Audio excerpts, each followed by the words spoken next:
I feel like everybody's right and everybody's wrong. 100%. Why is this important? Why are we even going here? He's helped a lot of guys. He's also not had success with a lot of guys. Come in with a purpose, and they're very intentional with what they do and how they do it. From the majors to the sandlot, baseball and softball share space in one place. Welcome to the farm system.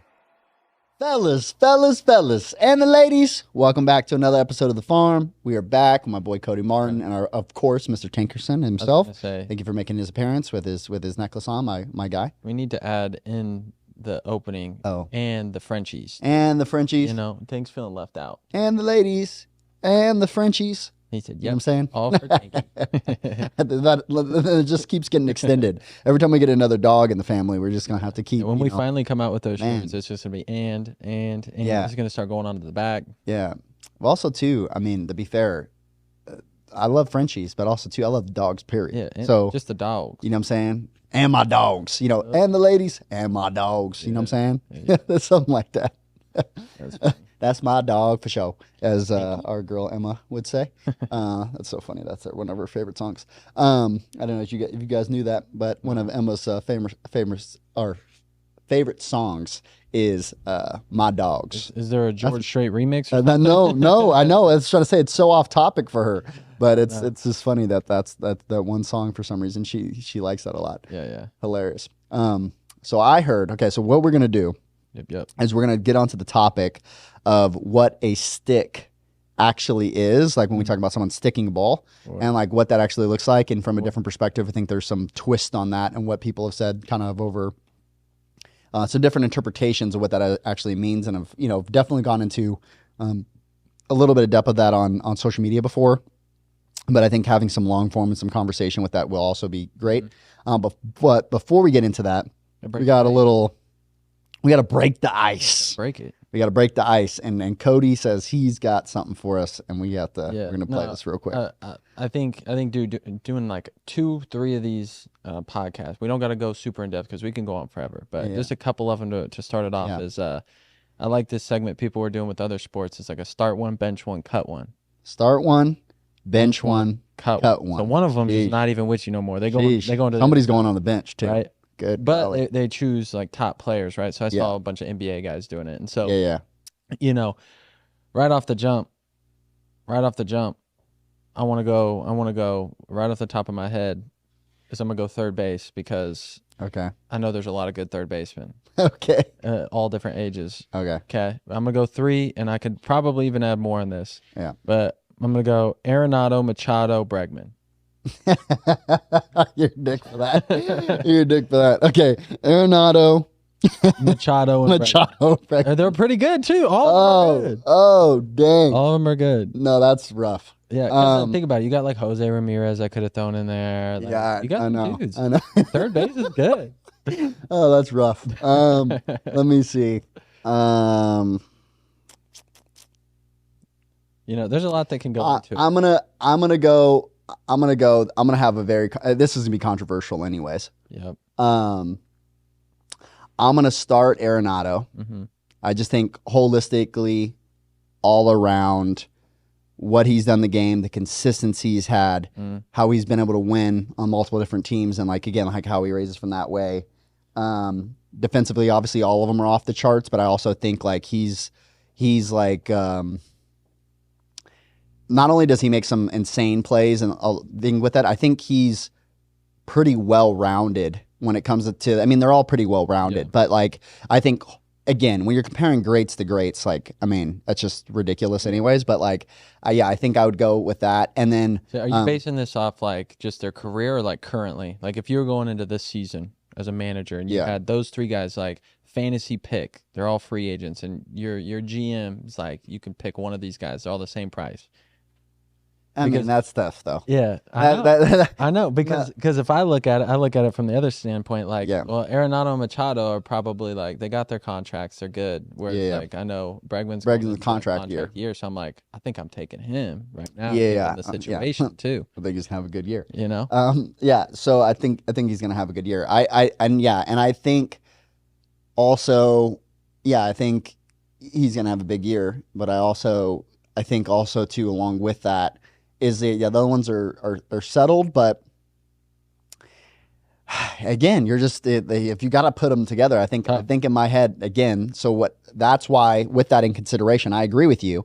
But that's why in my head, what I was going to do is start Arenado, bench Breggs, and then that's crazy. Cut Machado. That's what I'm saying. I mean, and again, if you're obviously put into that scenario, that if you guys are gonna grab that little segment of literally what I just said right there and start a pot, then people are gonna be mad as hell at me.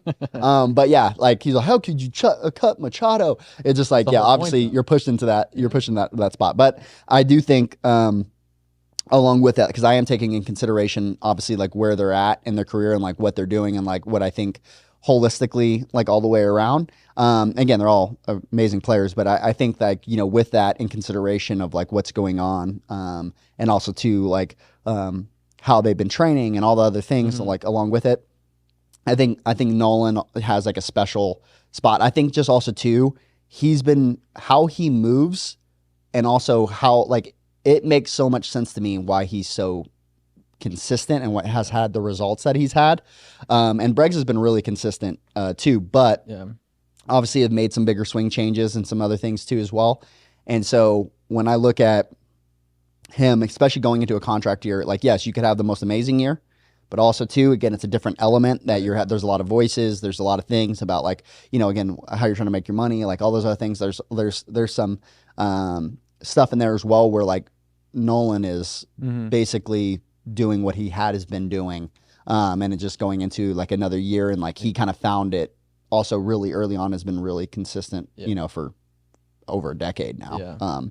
So yeah, I think that there's, again, all great players, all the things, tough corner to get into, but tough, I think those would be, and again, I'm maybe a little bit of bias like towards Manny. Like I think Manny is really athletic, really talented, a lot of those other things. I think he does some things really well, but also too, along with it, like he's definitely a game changer. Who doesn't, like you're not going to not want Machado on your team. Yeah. I'll take all three of them. Yeah, I'll take all three of them for sure, right? Like, but I do think, Manny with that as well. It's like I'm also looking in holistically. Right, if you're going, just like impact on the team, like all the things that you bring into it. Not that Manny doesn't have some crazy impact, but I think that there's a different element of like leadership and other intangibles that again that he brings like with it as well. Where Manny's like, it's just more of his style. He's more nonchalant. He's more like, again, along with it, it's just like that's who he is, and like you love that as well, and like he's gonna lead in a different way. I just like, again, I think with like Nolan in that way, like even his like calm demeanor and like like Breggs is like fiery and like like all those other things and not that Nolan's not. Yeah, he's got a little bit of both, for sure. There's some clips there, but like again, I think more overall, like definitely has a leadership quality to him that a lot of pros obviously would be around Nolan, would be really respectful like of what he brings to the table. So I'm kind of thinking about it from all those different angles, and also too, right? Like Manny obviously many times throughout his career. Remember he threw his bat at Donaldson at third. He's done unhinged with the Dodgers, for a minute. He's stolen stuff at people, talking to fans. Like he could get a lot of So that's what I'm trying to tell you. When we're level in between, and then Breggs is more like fired up, like let's go, like what I'm saying, like he's more of that fire. Along with it, also too, to just be fair. Again, I'm not hating on little dudes because I'm a little dude, right? But Nolan can get away with some things that like Breggs can't necessarily get away with. Just just overall, just like size and like all some of those things that as well. And also, since we're going into the stick conversation, Nolan is a nasty one-hand stick guy. No. Disgusting. Can't stick with one hand. Sorry. That's just wrong. For sure. So yeah, we're definitely gonna unpack some of those things, but those would be mine. Now I just want to throw it on me, bro. What's up with you, dog? No, I mean, I'm a Cardinals fan growing up, so I have some bias. But this year, honestly, it's a toss-up between those two. I mean, I'm definitely cutting Machado. I'm sorry. Damn, Machado. He said definitely. He put a definitely on there. Because I have a feeling Arenado, I mean, he had a decent year last year. I hope you grab that clip just the beginning. I hope you grab that clip just the beginning of him going, I'm definitely cutting Machado, and that's it. No context. Just drop that. You know who could probably care less that I said that? Machado. He was a short little dude talking with a French bulldog talking about cutting me. But I think Arenado's going to come back and have a pretty big year. Yeah. Just based. I don't know if it'll be his best year ever. Yeah, but he had like a no. down year last year. Yeah. And was still pretty good. Yeah. And then you got Goldschmidt, who's going into what could be one of his last years, if not his last with the Cardinals. Like, I think it's just a lot of motivation for him. And like, if you just look historically, like, you know, when they needed him to be big, pressure doesn't make him fold. So, I mean, I think he's going to have a good year. But either way, I mean, and then contract year, I mean, if we're going based on that, I'm taking Bregman this year because I think he's going to have a stupid year. I think he's going to have a stupid year. He's moving really well. I think he's going to have a good year. The lineup's good. The team's good. Just like, and the Cardinals, the only issue I have with the Cardinals is they got Goldschmidt, they got Arenado, but other than that, a lot of their best hitters are young. And so there's some inconsistencies. Like, do they rely on Nolan's also getting older too, isn't it? What is he, like 36 now? I don't know if he's quite that old. Maybe. I think Goldschmidt's up there at 35, 36. I think Arenado's like 33, but could be wrong. But either way, you know, they just got a little bit younger lineup. You know, the Astros, they got some dudes down. Oh, he's only 32. 32. Yeah, he's not super old. I think Goldschmidt's like 30. Yeah, and then Breggs is turning 30 or is 30 now. Isn't that crazy? They've been doing this for a minute. Yeah, they've already been in the league for 10 years. 30. Oh, no, well, not Breggs. Breggs is like 8 years in, I think. That's insane. And he was big in college at LSU when he was there, so it's like he was already on that stage, which is crazy. But you know, that was the first one I thought of, and then I wanted to do one outfield one. But before we do it, I want your opinion because Dave Roberts did come out and say Mookie Betts is our shortstop for now. So can I include him in the outfield, or you want me to? No, you can include him in the outfield. Okay, yeah, he does both. Okay, so. Yeah, we haven't seen him. He says that too, but like, you know, I mean, I know. I've seen him play infield. He's good. He's good. Yeah, it's not. So then my outfield one. He's an outfielder for him. Outfield one. Where do you got your gold gloves? I want to know where you got a gold glove. His gold gloves are an outfield. So this one's a doozy. Okay. Oh boy. Maybe not as big as that one, but oh boy. You got to start one, bench one, cut one. Mookie, Trout, Acuna. Oh, that's disgusting. That's just not fair. Which is crazy. Okay, I'm going. Oh my God, that's insane. That's insane. Oh man, because Acuna's doing Trout stuff. No, yeah, and Trout's doing Trout stuff. Yeah, Trout. Mookie is also doing and Mookie's Hall of Fame stuff. Yeah. Oh man, they're all insane. Oh my goodness, you can't cut any of them. That's just disrespectful. I think I have to opt out. If we're going purely off of. Because also Acuna's hurt. Yeah, so has been Trout. So is Trout. Trout's been hurt. Yeah, but he's healthy right now, right? Like Acuna is hurt. Acuna's playing right now, isn't he? I think he's hurt right now. Is he? I know he came back last year, had a crazy year. Yeah, let me see. Acuna. But no, Trout. Because if you're going based on availability, the one that's been the most available is Mookie. He's been the healthiest. Definitely. But I mean, when they're all on the field, they're all absolute just beasts, monsters. Right knee discomfort was a product of irritation around the meniscus. This is the reigning National League MVP, will gradually increase. This was 6 days ago. Yeah. I mean, nothing too serious, though. They're just being precautious. Yeah. Acuna on target for opening day after knee exam. See, I'm like, So there's a little... Trout's playing right now. He's healthy. Yeah. Mookie's playing right now. He's definitely healthy. Playing short. All the things. Yeah. So immediately, this is my first reaction. I'm not saying that this is what I'm going with, but immediately my first reaction, and I'm saying this about his injury, is immediately, if I'm just going by instant reaction, when you name the three, I'm like, I'm starting Acuna. Like immediately, that was my first reaction in my head. I think this is the thing. The biggest tarnish on Trout's legacy is he hasn't won. Yeah. Agreed. He just hasn't won. Yeah. Like he doesn't. I'm probably completely wrong. He just doesn't seem like that's like that big of a deal to him right now. Oh boy. Oh boy. I wouldn't have went that far now. I wouldn't have went that far. Like, what do you mean? I mean, what do you mean? Maybe. I'm just saying. Like he's cooling. He's cooling. Bro, I don't know.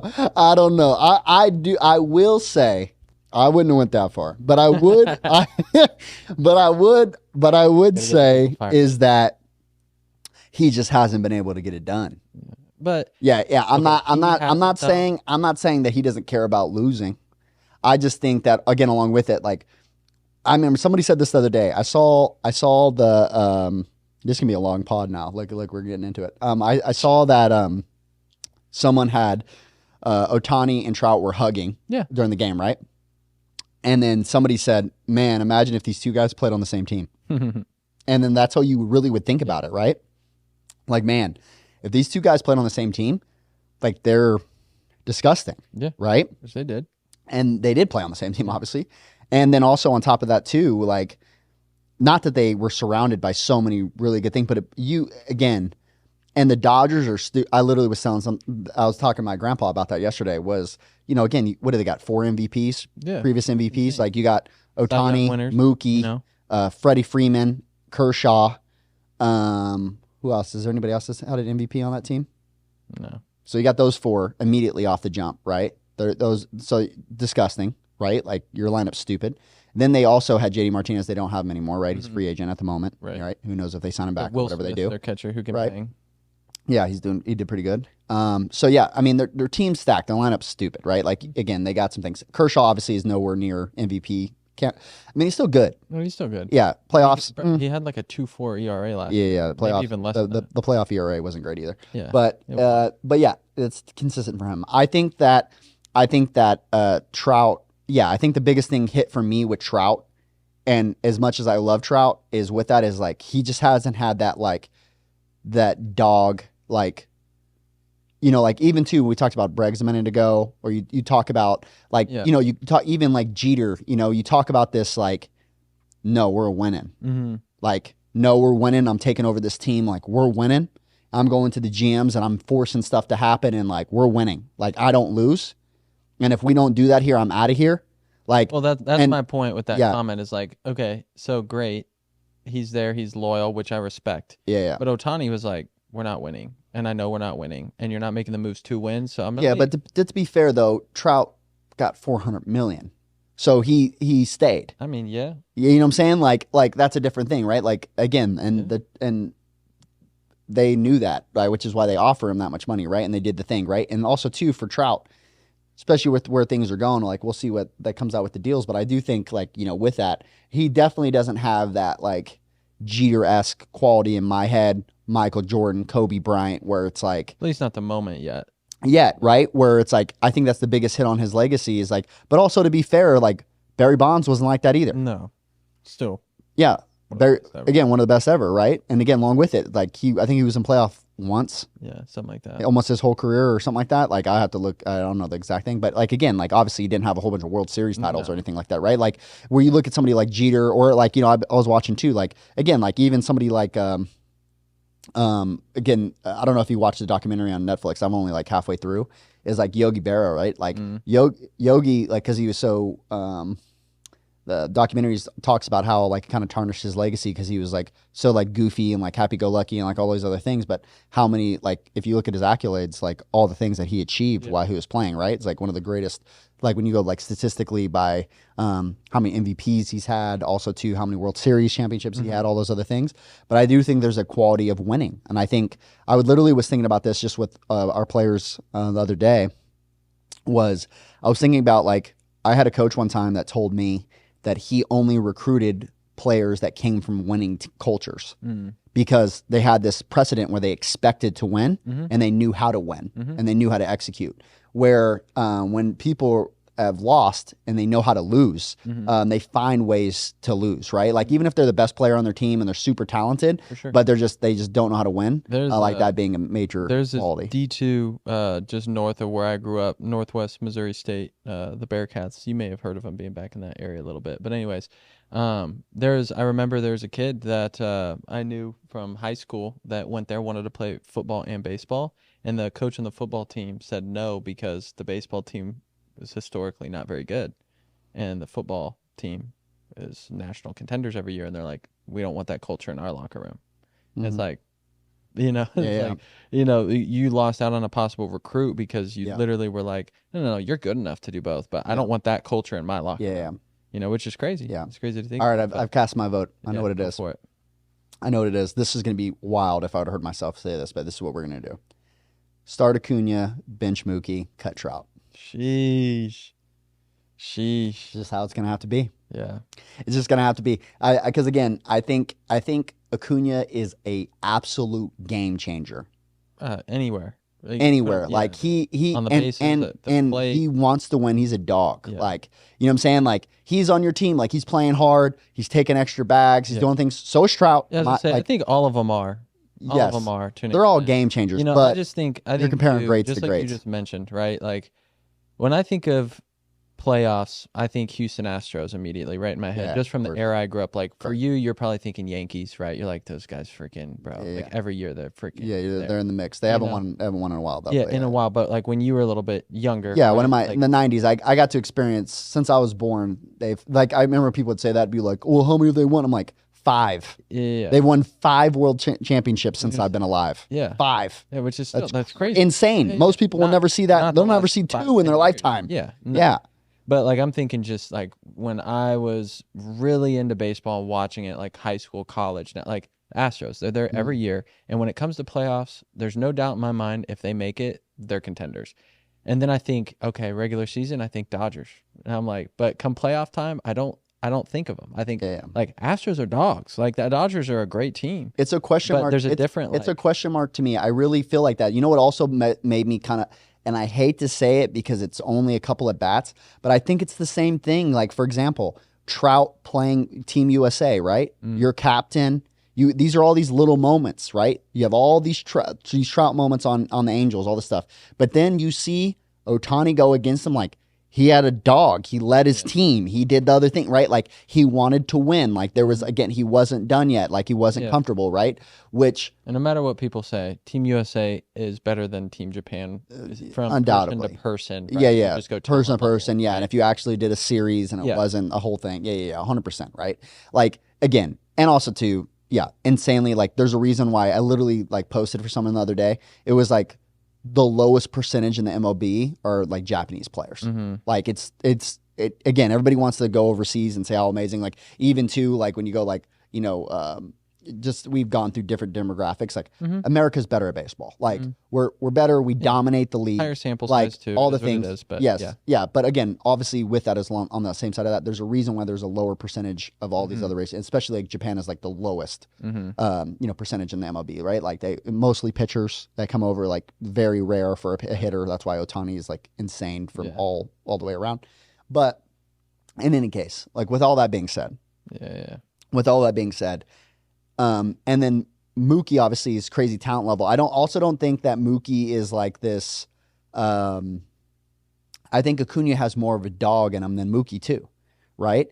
And don't get me wrong, like again, not that he doesn't have any, not that he's not a winner, not that he's done these other things, right? But again, along with it, I think that that's the case, and I think also too, like you said, there has been Trout has had injuries, he has had these other things, and again, every player does.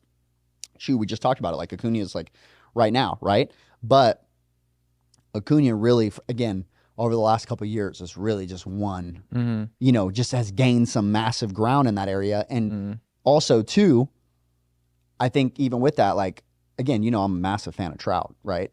But I think, again, obviously, when you're putting that scenario with those 3, I mean, I hate to say it, just like at the moment, if you're ranking those 3 back to back to back, and then again, also, too, who do I want in the outfield? I'm taking Acuna. Yeah. And then also too, and then I'm taking Mookie over Trout. Like both of those. Like if I had to pick between all 3 of them, who's playing center field, I'm picking Acuna, Mookie, Trout. Yeah. Like again, Mookie's arm is better. It's better. I also think he runs better routes. I also think he's more dynamic. Again, when he tagged homeboy out at first base and he does, Trout's not doing that. He's not doing that. He's not doing all those extra things. And again, that's more Mookie. He's more of a all around, you know, he plays multiple sports, all these other things. He can serve in a lot of different ways. Again, Trout can't go play short. Mookie can. Yeah. Right? Shoot, you can put Mookie on the mound. I bet you throws freaking nasty, right? Fine. Like, I think all those things. Also, too, I think he's more of an all-around baseball player. Like, again, I think he'd be more like move a runner over if he needed to bunt, if he needed to do those other things. Not that Trout couldn't, but I think that Mookie is more well-rounded, right? And then, again, like, if you're just going overall center fielder, I think Acuna is just disgusting. Yeah, he's got a cannon, one of the best arms out there. Good one of the routes. fastest guys. Can you know, command the outfield. Has this different vibe about him too. Like Trout is almost too Nike for me. You get what I'm saying? Like he's just like he's almost too like business. Like, and there's nothing wrong with that. It's just like I think there's that missing component of like dog. Yeah. You know. Like, Yeah, I see. and also too, Mookie works. Like, I mean, yeah, they Mookie all works. again. They all, I know they all do. They all work, but again, when we're comparing things like a Kobe work or whatever, like Mookie works and all those things too. But like again, I also think there's a different grind. Like Acuna, like, and again, like he's got his little brother and all those things that are also coming up too. It's like there's a different thing with it, and right, and those are greats of greats. Not to knock on any, but if you had to pick right now in the moment, if you would ask me 2 years ago, it would have been different. If you would ask me 2 years from now, it'd probably be different. Yeah, a month from now. But right now, yeah, that's what I'm going with. Yeah, This is what it is. I'd probably flip Mookie and Trout. Just weird gut feeling. I just feel like Trout's gonna have a good year, but either way, he needs to. Yeah, either way, I just feel like he's set for having a good year. But I think Acuna is just like right now where he's at. I mean, the he's an animal. He's just, and I think other people have agreed upon that. Like, there's just tiers to this, and like he's in that like tier that nobody else now. Like that's literally, I think it was Mookie on that podcast with Dansby. It was like, dude, like Ohtani, like. We're all great. Like, we've all been winning, but like, he's in a different tier. Yeah. and then like tier. Dansby said the same thing. It was like, we had a lot of dudes in Atlanta, but Acuna was like the only one that was like Acuna. Yeah. So, sure. I think it could go that way, but kind of going now transitioning, right? I brought this up. I know you mentioned it earlier. That people probably were just waiting for this is sticking the ball. 26 minutes in, we're in, baby. Let's get it. Sticking the ball, right? You mentioned Arenado stuck it with one hand. Yes. I sarcastically joked for everybody that's going to pull that up that you can't stick with one hand. That is not true. I was just messing around. But I see a lot of stuff on social media where people are talking about sticking it, and then I see the videos that they're posting, and I'm like, you're not sticking it. Or I see them talking about working on the stick and like how they're going about the process. I'm inferring, for sure, I'm not in the cage listening to every word they say. I'm inferring by watching the video that your interpretation of sticking it is different than what mine is, right? Which is, it's okay, but I want to clear the air, right? Well, also too, I know that you're not in a place to like say this, but like where more like I am too is with it is, and again, it wasn't that like I came up with anything, but when it comes to more closer to the origin of where that stuff started getting like heavier is like there's a lot of things that are just getting regurgitated now that because they're getting regurgitated and because there is a lack of understanding of like how it actually is trained and how we view it, and like I've been in the rooms with the people that literally like were the originators of like training it, and then also too about like the deeper knowledge of like understanding the body and like how it's created and why it's important and all those other things, and stacking that, and obviously too having access to biomechanical data and like all these things that a lot of people that are regurgitating these things just don't have access to, or again, and also if they did, like, and like again, like not having access to biomechanists, across the world that can actually unpack some of these things and like all this stuff and like how it became important is, I think that there's just a loss of knowledge. It's like playing telephone, right? It's just like people start losing pieces of information that is like that is critically important to get the effects of things, right? So, and also too, there's things that are trendy and the people like to say it and like it sounds similar. Like people, intermix. There's some things that are lost in translation as they're going like from person to person, especially when you're picking up things through like social media and like you haven't actually shadowed or you haven't actually done a lot of these things, right? That there's just things that get lost in translation. I, like you, many times will watch people. I used to say this on social media all the time.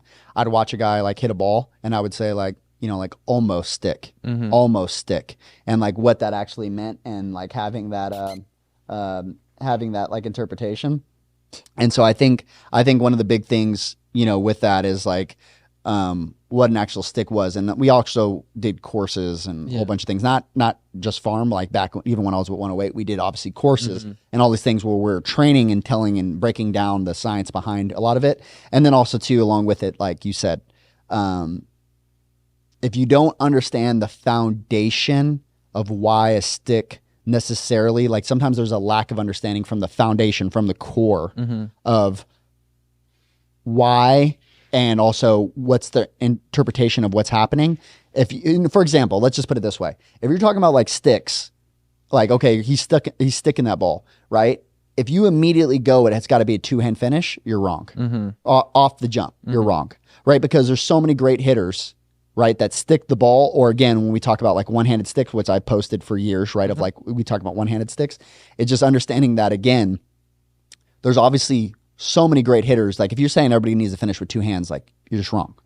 You're just wrong. Not everybody needs to finish with two hands, right? And again, I would say, again, when we understand from a stick, is people have misinterpreted a stick as like a hold the finish, which is like, which is an older school term. Right. A stick and holding the finish came around at two different times. Holding the finish was around before sticking the ball was around. Holding the finish was first, right? Because it was more like a balance move.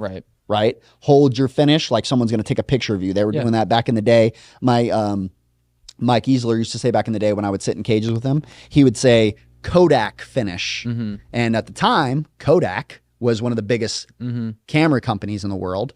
And so it'd be like if someone's taking a picture of you with a camera, you know, at the time, because the shutter rates were really slow, is that you would have to stand very still, right? Because he was from a different era where like if you were moving, it would blur, right? So they'd be like, hey, like hold your finish at the end. Like I'm going to take a picture of you. So he used to call it Kodak finish. So that's been around for much longer than sticking the ball, right? So those are different things. A lot of people try to intermix those and use those interchangeably, and they're not. They're not interchangeable. Well, I think too, one, just preface. Like I remember when I first got here and I was like making like a lot of the posts, and I would say like a kick and stick, and then you would come to me and be like, he kicked. And it's like, you're right, he kicked, but like I don't think he stuck this one, right? And so like also too, when I first got here, I know a couple years ago, like my understanding of what a stick is different now than what my interpretation based on like what information I gathered at the time. Why don't you open that up? Why don't you open that up at like what was your interpretation of what a stick was previously? Don't even go into like what you would say it is now. Just like what was your understanding at the time, even from consuming some of our social media content, from being around all those other things? Like what would you say from not like being the shadow and like seeing it and training and like all these other things? Like what would you say the interpretation was at that point? Well, I think at first I was too general with it, like, and what I mean by that is I think my eyes weren't seeing it fast enough at the time, if that makes sense. Like when I was first doing it, I would look at their finish and be like, oh, he looks very controlled in his finish. And so I was like, oh, like he stuck it. But I wasn't seeing, I feel like now when I look at him, I can see what is happening and not happening at contact now. Yeah. And I'm looking at like, oh my gosh, like going into contact, his body's not moving. Like he's a brick wall. It's literally just his barrel delivering through the ball at contact. Whereas like, you know, the one specifically I remember is like Javi Baez like kicked really hard, which like for a reason got some slack pulled out, helped with some orientation, right? But again, like for him looked more controlled because he got a little out of sorts. More controlled, and I was like, oh, like he stuck that pretty well, like for him specifically, right? And I was like, oh, it's like that's a kick and stick, and you're like, oh, like he kicked, but like I wouldn't say he stuck that, right? And then you showed me like a video, and it was like he's still like rotating through contact, like he did kick really big to try to get stuff to stop, which it stopped and got slack pulled out quick enough to get the barrel to the ball enough to get a hit there, right? Or to shoot it somewhere, right? But when I think stick now, I'm able, with my eyes just training and like seeing it more, is I feel like it's more of something that's happening at contact that allows them to finish in a way where it's like, it could be one hand, could be two, could be high, could be low. It could be like holding with two hands and then, you know, dropping the bat. It could be not dropping the bat, like, but at contact, they just look like a brick wall. With their trunk, their middle, right? And then their arms or their extremities maybe still like carrying through the ball or like going through contact. I think a lot of times people interpret sticking the ball as like, man, he crushed that ball. And that is obviously not the case, right? It's not just like, yes, they obviously did crush that ball, but there's a lot of ways to hit a ball hard that you don't have to stick the ball to hit it hard. It's just a very efficient way of transferring force, right? So, okay, so let's go back to the like root. Okay, So one of the ways that I like to intro it is this has nothing to do with just the barrel. It has to do with the entire body, right? So again, when a gymnast does a flip, right, and they're jumping off the bars or they're doing whatever, right, they're thinking about sticking the finish, right? So sticking the finish, right, is they get graded on sticking the finish and how well they stick the finish because it's so difficult. They're creating so much rotational force. They're doing all these other things. They have to be able to hit the ground, absorb all that energy, create a countering force, and stabilize their body, and then give a presentation, right? Like how like they just dismounted and were able to do that. A lot of people, again, for example, if I shove you off of something, right, and you have to catch yourself, right, it's difficult. There's a force that you're countering, right, that you are now, especially imagine flipping multiple times in the air, right, configuring your body, spinning sideways, all these different things, and then hitting the ground, countering all of those forces, stopping, and then hitting a pose, like, again, like pimping the finish, almost like we do, right? Like, it's like to do that, it takes and again, that's why you get graded on it. And that's why the gymnasts all know how difficult it is. That's why it's part of the grading criteria because it's so difficult to do. It'd be a lot easier. One of the things is all the time, it's like, that's why they get so juiced when they actually stick it because there's so much times where in practice they can't. They do the cool move. They do all the flips. They do all those parts. But when they hit the ground, they can't stabilize it and they're falling over or whatever, right? That's why even when girls do stick it and they kind of stutter step and then they catch themselves and then they hit their little pose, it's like, okay, like that's still really good, right? Because it's so difficult to do. But when they just hit it and boom, and then stand up and just wham, 2 feet in the ground on the thing, and then they do their presentation, like their pimp at the end, right? Is like, man, that was nasty. Like it's very difficult to do. Just really, really hard to do. And so when we get into that, we got to understand that, again, it's not about the barrel. It's not about just crushing the ball. There's a lot of people that can do all the flips, create a lot of force, do all this stuff. It's just the efficiency of being able to transfer force, decelerate, counter forces, and also transmit, like I said, transmit that force actually into the ball, get some ball compression, all these things. So like, what does that necessarily like look like? Like, so one of the biggest pieces that like come into that, right, is like understanding the actual body and like what's happening, like, you know, with the body. And so as you mentioned, like going into contact, again, when it's happening at a really high rate of speed, a lot of times this can get missed, is that the body is decelerating into contact. The barrel is not. The barrel is not, but the body is, right? It's the whip effect. Not everything is just turning and, you know, going straight to the left, hitting the ball. And again, a lot of people are viewing this and all of a sudden they're trying to be balanced at the end and hold their spin that they just did and try to, and trying to be balanced at the end of their swing, right? That's not happening, right? When we actually measure that, the best in the world, like they do throw, quote unquote, their barrel. They do have higher rates of speed with their barrel than they do their body. And it's not just because the barrel is further away from their body and it's just a longer lever. They are transferring energy through their body, right, and into the barrel. And again, it's creating it more like a whip, right? They pick up speeds. They're more efficient than other people. Can you create forces in other ways? Yes. Is every player the most efficient they can be? No. Right? Is efficiency the end all be all? No. But the best in the world are generally way more efficient at things than an amateur player, right?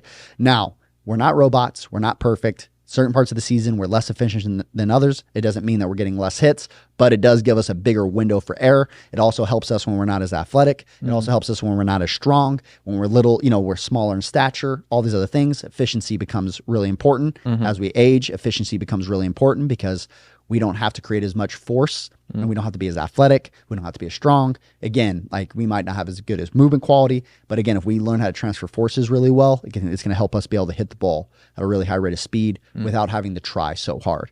I think we can also all admit that the best players in the world, whoever we look up to, or, you know, your Trouts, your Mookies, your all these other things, they make things look easy. They make it look easy. They don't make it look hard. They make it look easy. The best in the world at whatever they do, they make it look easy, right? And then when you go to try to do it, you go, I can't believe. That's when you actually have a appreciation for what they're doing, is because when you go to actually try to do that and you're like, dude, I just can't. That's like, I'm not anywhere close to that. I think that's also a thing, side note, an issue with like today's game too as well. There's not enough people that are playing, and also you age out of the sport so early.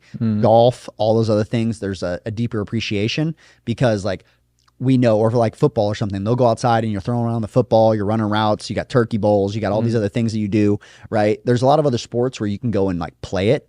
Baseball is a sport that people stop playing at a very early age. Can't go play pickup baseball. No. You know, not enough people. Yeah, not enough people. space. It's pain in the ass. You got to go chase the ball. You got to have all these yeah. balls, barrier of entry is like really hard. There's a lot of things that go into it, right? So there's a lower appreciation for like what that looks like. So that being part of it. The other part is, again, okay, now going back into, again, a stick is one of the ways to feel a stick when you're trying to conceptualize what that looks like is old school thing of hitting a heavy bag, right? We were training sticks without knowing them. It's like getting a whole bunch of force into an object. You can think about hitting a heavy bag all you want. Go hit a heavy bag. Yeah. It immediately changes. Your body starts to organize to the task and goes, you can feel yourself dragging into it. You can feel that the force wasn't or delivered. a tire, right? That's a big one. Or tire, right? You can feel yourself not actually like striking. The force is, it's like hitting somebody with a muffled punch, right? Or like as you start to turn, they ran into you early. Like if you were trying to punch somebody and they stepped at you right at the last second and you like kind of caught them in the middle of your punch, you can feel that. Especially striking athletes. So any type of collision type athletes where they're trying, like again, for example, go to tackle somebody and not let them tackle you instead of you tackling them, right? You can feel where the force is going and who's taking the blow, right?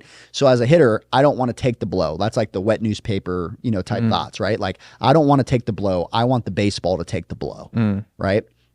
So we can conceptualize and we agree with some of these things, right? But you can think about all of these things, but like if you just go and do it, the body is way smarter than the brain. Right? The body understands how to create force more than the brain understands physics, right? So at the end of the day, they're athletes, great athletes utilize physics really well. But again, physics is our way of understanding force, right? And then if we understand physics, it can help us move our bodies in different ways and conceptualize, our intention for that movement and all those things, right? So as you mentioned, the reason that there can be a one-hand stick or there can be a two-hand stick, right, is kind of think of it like doing a flip and landing on one leg, doing a flip and landing on two legs. While that's a gross analogy, my point is that it's not so much about, or I can land it in different positions. I can do all these other things. It has nothing to do. I can land it and do this thing with my arm. I can land it and do this other point. It's not. It's about if anything, it's more about the middle of the body. Yeah. Right. It's more about the middle of the body than it is about the extremities. Right. And so proximal, right, like close to the middle, right, as close as you can to the middle. The more stability I have there, the more mobility I'm going to have in my extremities, right? Like if I want to move my arm really fast, like I'm doing right now, if you're watching the video portion, right? If I want to move my arm very fast, I have to create stability in the middle part of my body. It's also a lot easier to do when I'm seated, right? I'm stable. Now you put me on a wobbly surface and I'm trying to move my arm really quick. It creates a whole bunch of instability. Now I can't move my arm as fast because my proximal part of my body isn't stabilized, so that I can just isolate, that other movement with, just that. Immediately, too, people will contract their core to stabilize their middle so they can do that. Yeah, so they can do other things, right? Yeah. Like what that looks like and like what I can do for an athlete. So again, people get caught up with a two-hand finish.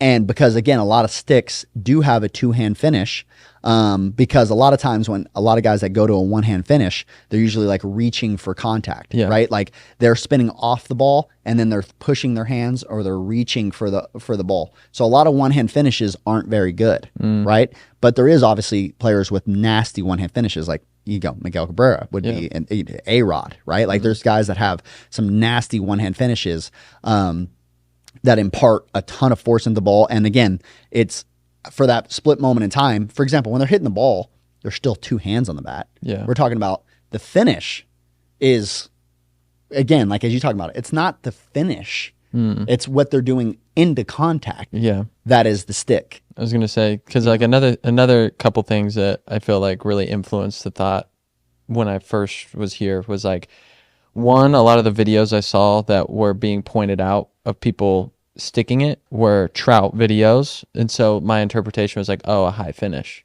right? Because of like how much posture side bend he's in. So it appears like he's finishing high. But it's like, okay, well now, you can look at Cano videos where I'm like, Cano stuck that ball, but he's like one hand finish at his hip, or Bonds is like, bats like at his foot, Yeah, it's like still stuck that ball, Yeah, Also one hand finishes at times, right? And then another one too is like when training it, the thought of like holding the finish can be a cue to get somebody to stick a ball, right? But Exactly, it's not yes. the stick. It's not the stick. But yeah, I just like while you were talking about that, I was like, oh, I kind of like reconnected that, like why I thought that way too. Yeah.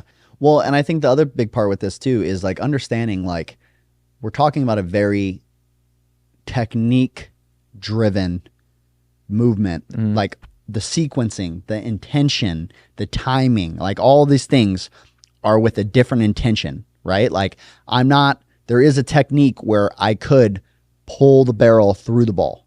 That's a technique, right? I could just rotate and pull the barrel through the ball. Again, it's a technique to push my hands through the ball. It's a technique to drive my knob right through the ball.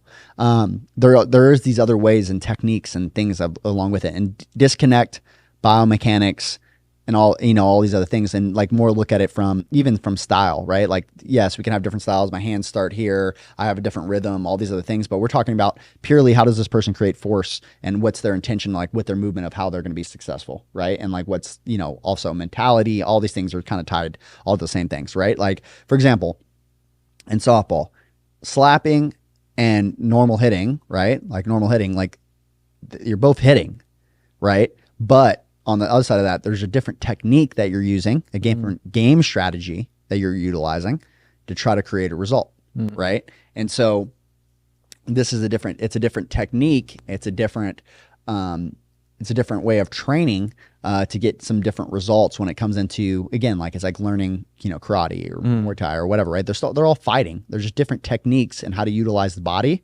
to be successful, right? And you don't have to be crazy efficient to be able to hit. It just really helps. Yeah. Right. And what I mean by that is, like, again, it's really hard to be stronger, bigger stature. It's really hard to be more athletic than everybody once you get to certain levels, right? At general levels, when you're like 90%, when you're in the 90%, like of, again, like you got to think about it, right? Like your high school baseball boy is in the top 90%. Like, he's in the top 10%. Right, of all baseball players on the planet when he's playing high school. Just high school. So when you're looking at those levels and you're listening to me talk about these things, we're talking about a very small percentage where technique really, really matters, right? Is when you're in this really tight, like highest performers in the world, right? Like you can get away with doing a lot of crap when you're not playing against the top in the world. Like when you're playing in the top 10%, you can get away with a lot of stuff. Yeah. You know what I'm saying? Even in the top 5%, you can still get away with a lot of athleticism. It can overmatch a lot of things, which again is like a lot of people why it leads to a lot of confusion. And a lot of times I'm talking to like more high end where it's like, and also too, when you're younger and all those other things, like if you start training technique from a really younger age, like again, it's going to be really helpful later on. You can't all of a sudden go, oh, I'm just going to start figuring all these things out later. Like, again, one of the best things you can do is learn technique from a young age. Like when you're learning in the weight room, you don't like, oh, I'll just learn technique later. I was just going to lift now and just do whatever I want to do. It's like, no, it causes a whole bunch of problems. Then we have to go back and fix it. You might not even be able to utilize that technique because your body's so messed up from all the things you've done for it for over years and decades and all those other things, and go, oh, we're going to get serious about it later. Like, again, when you're going to go lift, again, just like anybody would recommend, is like you should understand technique first and then, again, build strength on top of that technique. So yeah, some of the results that we see with guys or we post guys or whatever, it's like, yeah, but I've had that kid since he was 12. Yeah. Like we've trained his connective tissue since he was 12. Like we've trained all these things since they were little. Like, again, like it's not all of a sudden they're good, right? It's like now it's coming to fruition and everybody's starting to notice, but like this has been being trained for a long time. His body's been being trained to do this activity for a long time. Like Tiger Woods was playing golf since he was a little, like literally since he could walk, like, again, there's videos of Tiger Woods in his house with his dad with a plastic thing, like golfing in the house, right? Like he was learning technique from a really young age and then stacking strength, athleticism, all those things on top of the technique and things. And again, like you've heard him talk about it before, how he thinks about speed and how his dad used to train him with speed, hitting things in the middle of the club head, all these things that like technique was so important for him and like how he golfed, especially when it came into actually winning and not just, long driving or whatever, right? again, so getting back on topic along with it, right, is like, for example, like we're looking at a stick, the hands and what the barrel is doing as a result of what everything is done prior before that, right? So we see the result. It's so easy to see the bat path. It's so easy to see the two-hand finish. It's so easy to see those other things. The harder part is like what actually created it in the first place. And again, like the pelvis needs to decelerate going into contact, right? It needs to be in a certain position and not just decelerated. It needs to be, there's leveraged positions, right? We do this all the time with hitters. We have them put their bat to contact. We push on the barrel. Like, how strong are you here? Okay, let me reposition you a little bit and get you, again, even you slightly staggered stance them, get their hips more behind the ball, the chest behind the ball, all those other things. Again, put a bat in your hand, put it behind your body, right? And turn into contact and have your barrel behind your body as you're going into contact. Have somebody push on the barrel and tell me how strong you feel. And it feel terrible, right? And then again, get the barrel back in front of your body, right? Do look like how pros look going into contact, right? On that homer, get in that position, have somebody push on the barrel and feel how much stronger you are and leveraged you are going into that contact. Now, it's not just about positioning, but I got to be in those positions with speed. I have to be able to get to and through those positions with those other things, right? And so all of that comes into, you know, obviously with it, right? Just like in golf, if I was moving the club really fast, but it's cutting across the ball, I can't get the ball to go where I want it to go. I'm hitting balls into the trees, you know, I'm getting, and again, not in golf, trees ain't good, right? So like I'm hitting balls into all these places and I'm not landing it and, you know, keeping it. And again, even in baseball, right? Like it's softball, you still have two lines you got to keep it between. You also trying to avoid all those defenders that are on the field, you know, like you have all these things that you're trying to do. Also, there's a fence that you're trying to hit it over to as well. And like, again, within a general direction, I can hit over the fence and be foul. It's a foul ball. Doesn't matter, right? And then also too, the ball's moving, it's spinning, it's cutting, it's diving, it's rising, right? In softball, right? Like, so you're having all these different things, which is like, it's a different task, right? So you take all those things in and then just realizing that, again, along with it, like there is a different technique that's required, or it's much more important as you go up, and the guy you're facing is way, you know, much more better. Like it's much better. So, you know, again, and not to spend too far off, and I know that there's comments and things you want to get into too as well within this, but again, just think about this. Think about how much worse your technique can be if you're fighting somebody on the street compared to fighting a UFC fighter. Yeah. Think about how much different your technique has to be from someone that's not even a contender comparatively to the championship, you know, whoever's holding the belt at that moment. Yeah. If you want to go fight Adesanya or, you know, one of these dudes or John Jones, and you're going to have terrible technique. Like I've done Muay Thai for years, right? Those guys are going to handle me. You get what I'm saying? Like with ease, right? They're going to pick apart my technique in less than 30 seconds and see where my holes are. And they're going to start lighting me up and setting me up. Right.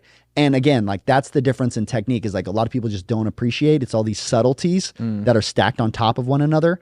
And when they're stacked on top of one another and they can see it with their eyes, I've done it where I've done fighting long enough that when somebody sets up just from their stance, I'm like, oh yeah, this is what I'm going to do to them. Like, and then as soon as I see how they respond, when I start flinching at them, like when I start flinching at guys and I start seeing how their body's going to defend, and I'm like, oh, I'm setting them up. Like, and then I'm just walking them down like a predator, right? And it's like, and I can do that to guys, let alone somebody that has been doing it their entire life. And then again, the same thing, pitchers and hitters are the same way. Like if you see how the guy's throwing and how the shapes he's creating, the better you are as a hitter, you're just like, oh yeah, I already know what I'm going to do. I already know how I'm going to set this guy up. Say, just going into that fighting analogy, like I watched the fights this weekend, and the one in particular is the Sean O'Malley one that everybody was talking about, his stance and his cadence, his timing. Yep. And like from an outsider, like I don't really watch fighting all that much at all.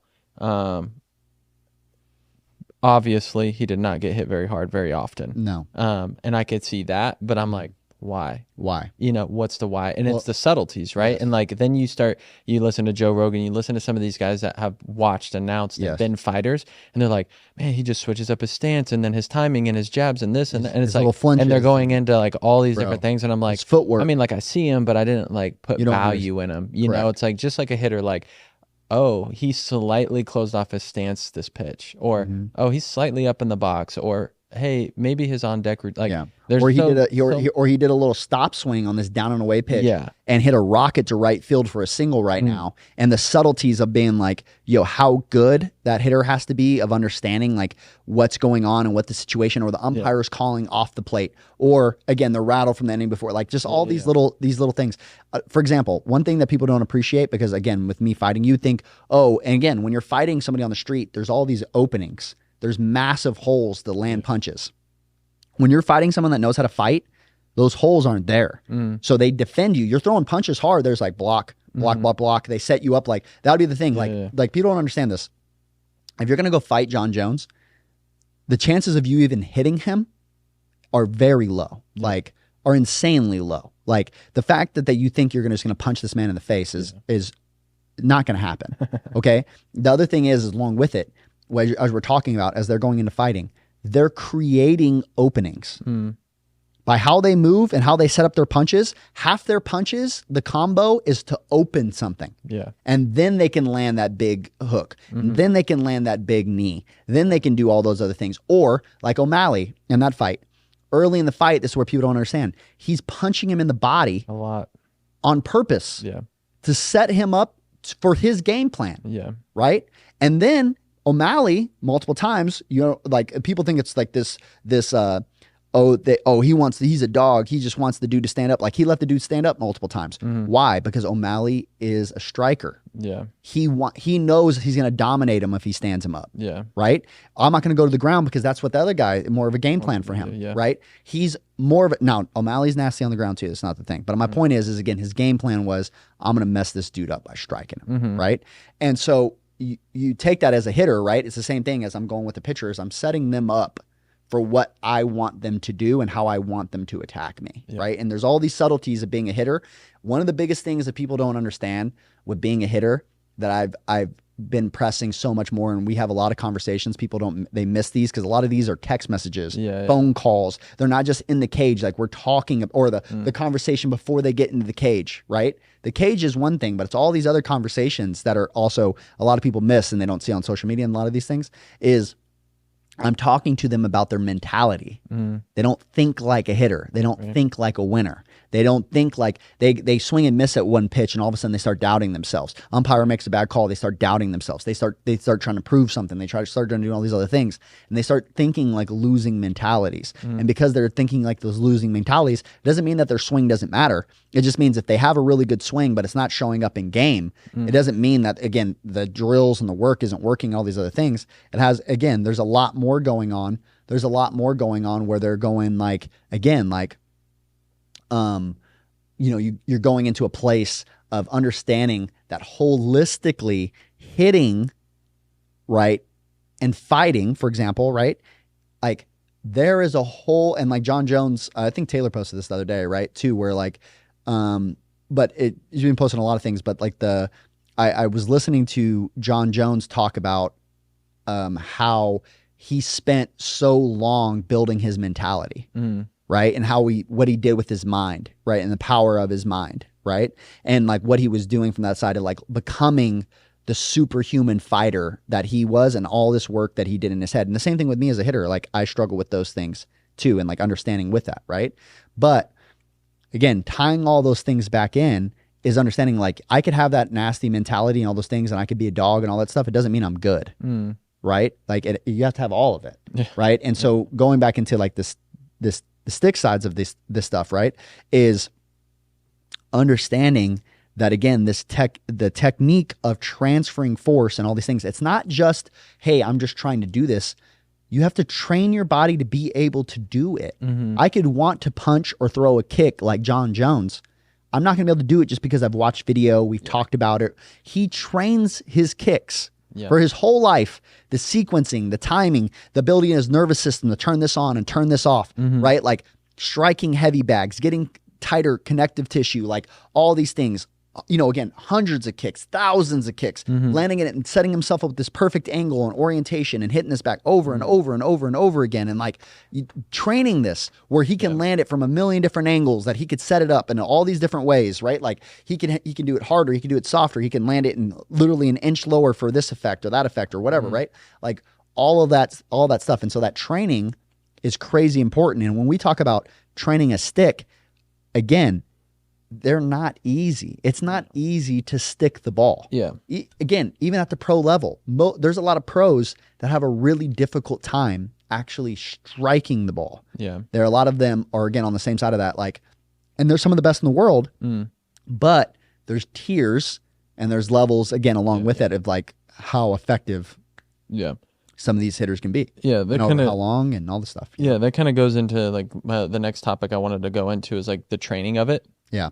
Was obviously there's a lot of levels and like intricacies and stuff like that. But one of the biggest things I think that I see as a misinterpretation or misconception from my perspective is there's so much value in like getting to this position or holding this position that they're not taught to do it with an intensity. And the thing that it kind of reminded me of too is like we've been hitting a little more, but I went and golfed at like a par 3, little 9-hole par 3 this weekend. And I just realized, like, when the whole course is in front of you, you got all that open space, you got the ball sitting there, you got your club in your hand, how hard it is to not swing with everything you got. You know what I'm saying? And it's like, you know, I'm over here in the driving range, and it's like, okay, like, driving range is one thing, right? But then you have, like, okay, I'm just trying to hit the ball generally, and it's so hard to focus in. So I use that as, like, a little more open field-ish, but kind of like a cage, right? It's like, I'm not really, like, my intentions are to just hit the ball. Yes. Right. And like kind of feel out my swing. Right. And then I go to the course and it's like, all right, this thing's 125, you know, from the blue tee, you know, it's a little to the right, blah, blah, blah, blah. And it's like, okay, you add in all these factors. And I was like, it's really hard not to swing everything I got. Right. It's like, and then too, I know when I golf, when I swing really hard, like I sting a lot of balls, hit them really low, way further than I'm supposed to with the particular club I'm using.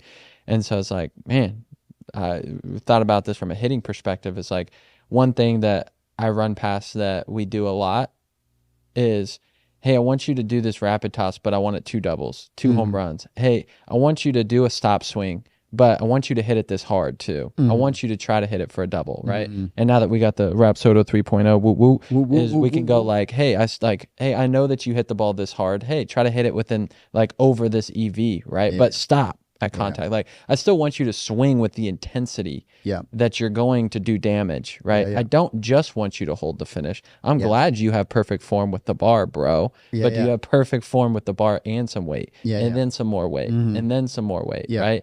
And how much force? Yeah, again, like that's one of the biggest things with like sticks or also stop swings, right? The reason that we give those cues, I mean, I was literally just harping on this like yesterday about why you have to like hit a double, right? Or hit a homer in some of their heads. Softball, a lot of times I have to cue them to hit a homer because it's so easy for them to hit a double, right? Because smaller too. Because the field's so small and they're so strong, right? So they can do this little baby swing and still hit a ball, and like that would be a double. And it's like, yeah, but like I need you to hit a homer because again, like the field dimensions, right? So because the brakes, for example, again, your bicycle brakes look great when you're on a bicycle. Yeah. I put those bicycle brakes on a car, a semi, or a Ferrari. They're going to look terrible. Your brakes are going to be awful. And you're like, these brakes suck. Yeah. Right. So, not Tanky though. Tanky got brakes. Oh yeah. But like, So I think again, the bigger thing, right, is like having with that, right? It's like the more force I create, the more force I got to decel. And again, also the harder it is technique wise, right? Like there's a lot of guys that are as big as John Jones. John Jones is an animal. Like he is a build-a-character. Like he is huge, right? His frame, all the stuff. But to be able to move like how he moves, right? With having that frame, with having that, that explosiveness, like all the things that he has, like all these things, like again, like it's different. Like it is and if you're in the space and you've actually trained guys, there's a lot of big guys in our game that don't make it. It's not just the biggest guys, right? But if you have big guys that also have good technique and all these other things are closer, and you also got to understand these things are a spectrum, right? Like we talked about at the beginning of the podcast, right? Like there's years where Trout has been unbelievable, right? And Acuna was pretty good. Yeah. And then there's times where certain guys peak. There's guys like it's really difficult to have somebody like, for example, over the fighting, like it's really difficult to have somebody like John Jones who hasn't lost in like, bro, we're talking about like probably like 7 years, like maybe even more. Like he's been the only time he's lost is because they DQ'd him for other, like he's just destroys people, like to the point that people don't even think he's just like, they don't think he's beatable. Yeah. You know what I'm saying? And then they're trying to find people. They're trying to find these opponents to come up against them. And like, he just like even Joe Rogan, like again, like grew up that like, you know, is there at every fight. Like when he talks about John Jones, he's like, again, I literally have it saved on my phone, is like as a sound. I'm going to pull it out right now. I've been saving it for this moment. And say also on the flip side though, like you could turn that, okay, so he's big and explosive. I also think like you go to O'Malley who fought at 135. How come he can knock so many people out? Like he's also really efficient, right? And like I can't remember the terminology you said, but in my feeling, my opinion is like he sticks people when he punches them, bro. And there's other guys that fight at that weight that don't stick people. Yeah, they even say that when you're training and fighting, they'll be like, stick the pad, stick it. Yeah. Like you know, he's 135. He's Altuve of the fighting, if you want to call it. He's small, but he knocks people out. Yeah. But like again, like when you have Joe Rogan like talking about the mentality like that, you know, again, like great, you know, fighters like that he's seen plenty of fighters come and go, all the stuff, and like they just have these different mentalities, right? And so I think it's like the same thing like as a hitter, right? It's like, again, you develop a mentality. There's a relationship with that mentality of like how you show up every day, like how you feel, like again, and also too, as much as we don't like to admit, most of us have an average mentality. And that's why also when we show up, it's not even that we don't have the skill set. It's like how, like, again, we tell all these hitters, like I tell high school hitters all the time, like, dude, if like, I know you don't think like, yes, is your swing need to be better? All those other things. Yes. But one of the biggest things that you learn and I developed of or playing years and years of baseball and a higher level is my mentality. I can go into your body right now and go and hit with the swing that you already have because of the mentality that's been developed, right? And how different that is from over, right? So again, going back into, you know, like training wise, like how do we mimic these things, right? Like how do we train the body to actually do a stick, right? Is again, hitting heavy bags, hitting tires, hitting heavy balls. Again, throwing things. One of the things that throwing really turns into a stick as well is you have to sequence correctly to have speed when you release the object so you can throw it and has to transfer the speed into the object. Yeah. If you don't have the speed in the object when you release it, which is contact, right? Then again, it's not going to fly where you want it to go. And then also you're not going to have the direction you're going to have. So like throwing things, and like I made that post yesterday where I was talking about that as like some of the wisdom of some of the old school guys, is throwing things is a great way to teach sequencing, right? Also too, when we're striking an object, we're giving it an endpoint. We're telling the body, hey, I need to have speed at this point, at this spot, and then organizing my body to make that happen. Those training methods are really big. And also too, when we're actually striking an object, again, it teaches the leverage. I love doing things that take care of a lot of problems, right? I love to do one thing that takes care of, again, right? It's like what's the old saying? Like, you know, a rock that kills two birds or whatever, one stone there, whatever it is, right? Like, again, it's just understanding that, again, I love to do things that take care of a lot of different things. And again, I like to because it can make things simple and more simplistic and things we can execute every single day. And it makes it easier for the hitter to have that to go back to, that instead of me having to do 10 other things. And like, yes, there's very specific medicine for specific issues and all that stuff. Yes, great.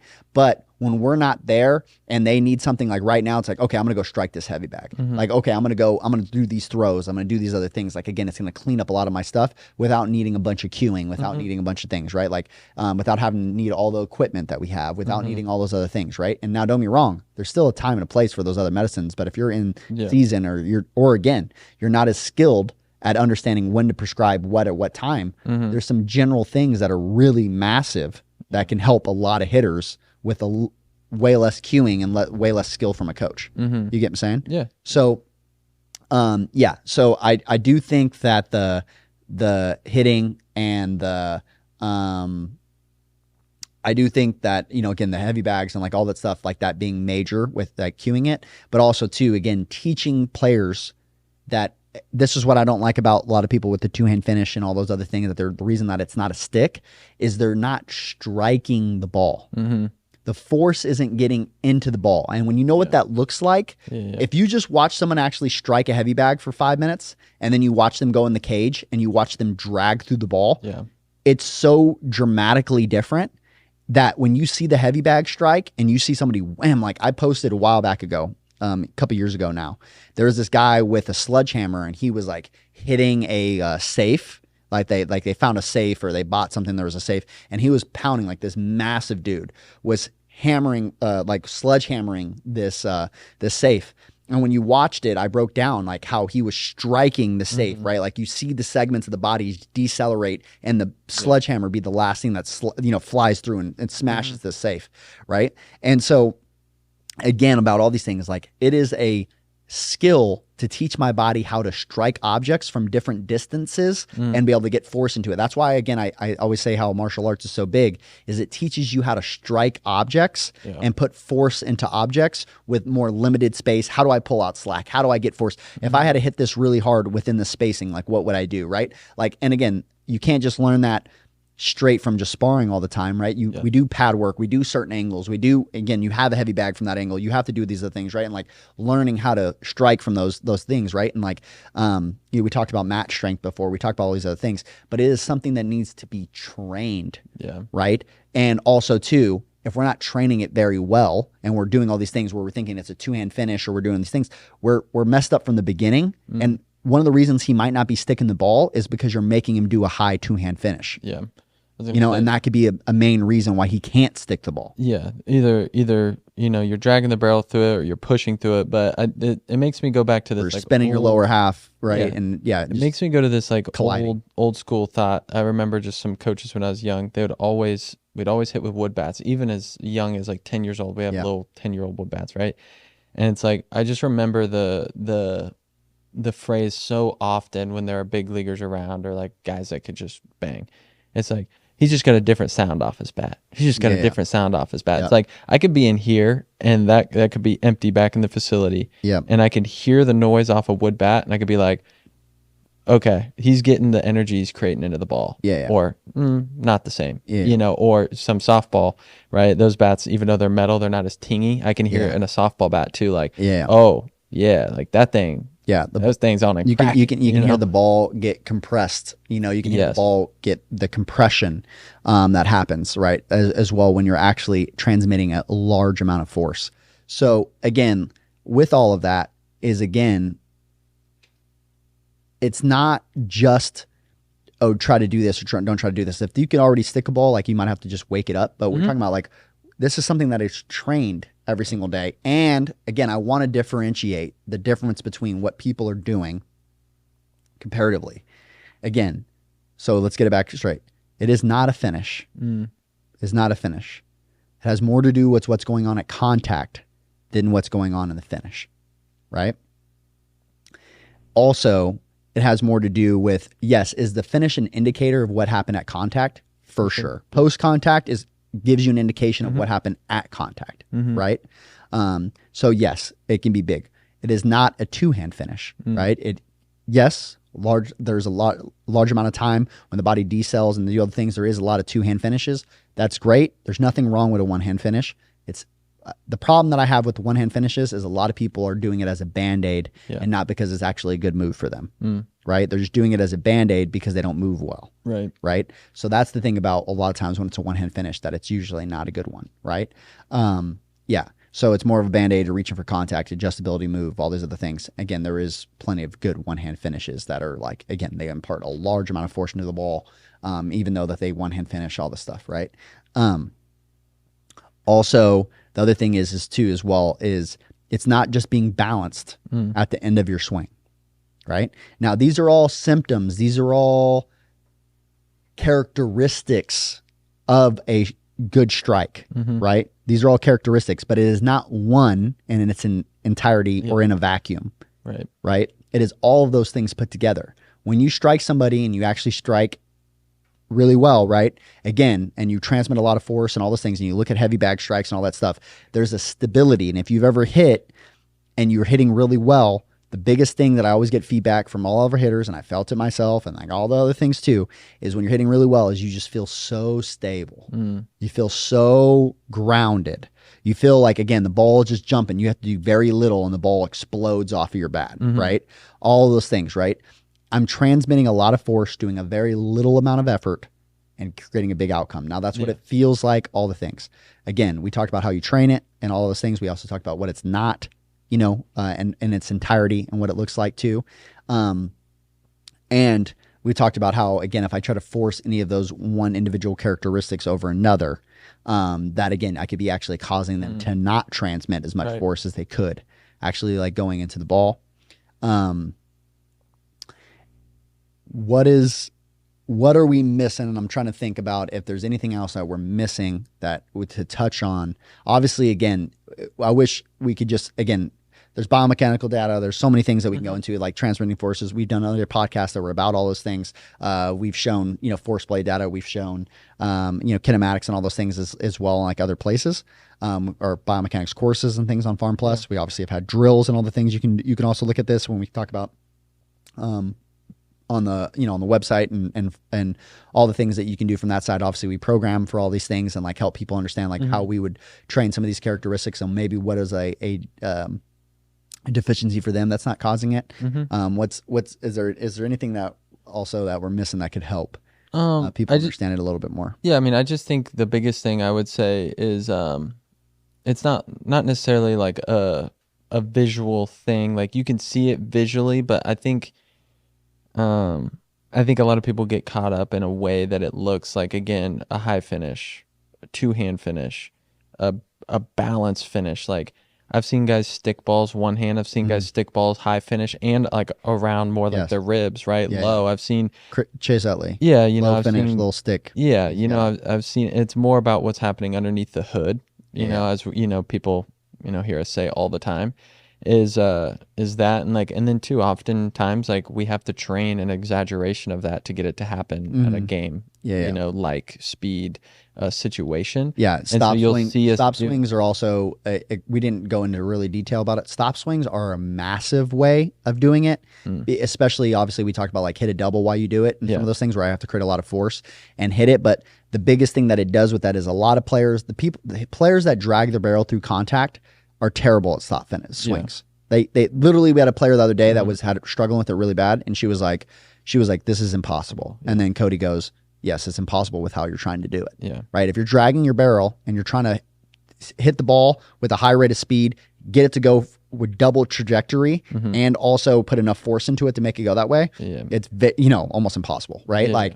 But if you know how to sequence better and you're getting the barrel out front and you're getting the better angles and you're getting better positions, again, like it's not crazy and it cleans up a ton of things. A-Rod had that famous clip that again where he put out where some of the things that he was doing with stop swings that really helped his swing when he was in season at one point when he was struggling. And again, like those are massive breakthroughs that again, like if you're not there for, can still clean up a lot of things with very minimal cueing and get a large amount of results from.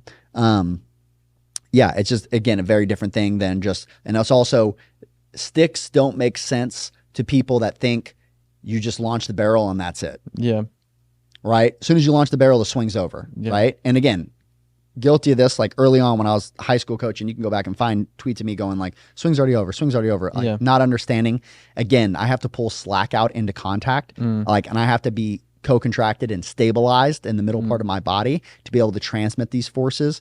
Again, I have to have the right angles. That's why it's so hard when a lot of people are like, well, just like, what is it?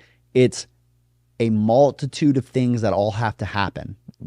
Right? Within good sequencing, within good timing, within a proper amount of force that's created, the angles, all the things that have to be there, right? The spacing, the leverage, like all these things that have to be there to be able to do it. That's why it's so difficult. And that's why so many hitters don't.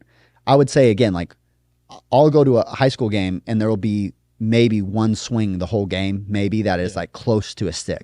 Like it's not, again, most players are just not that good, like all the way around at a lot of those different areas. And it usually a lot of it is too, is like, for example, like they're trying to create more speed because they're not that athletic enough and they're not strong enough and they don't have the frame yet and like all these other things. So they're trying to make up for it by like, just creating more output, like, and so they're dragging their barrels, they're pushing their hands, they're doing whatever to like that works at that level. And, they can get away with it, and just like, again, when you're getting older, like you can't get away with your barrel dragging. Like you can't get away with not having space. Like, you can't get away with some of these things like that. Again, your technique is okay for the level you're playing at, but when you get higher up, and like spacing becomes a real problem, direction becomes a real problem. They start to expose all these holes in your swing that you can't cover certain things. You can't cover in, you can't cover up, you can't cover down, you can't cover down and out, you can't cover down and in, you can't cover these other things. You can't hit a breaking ball.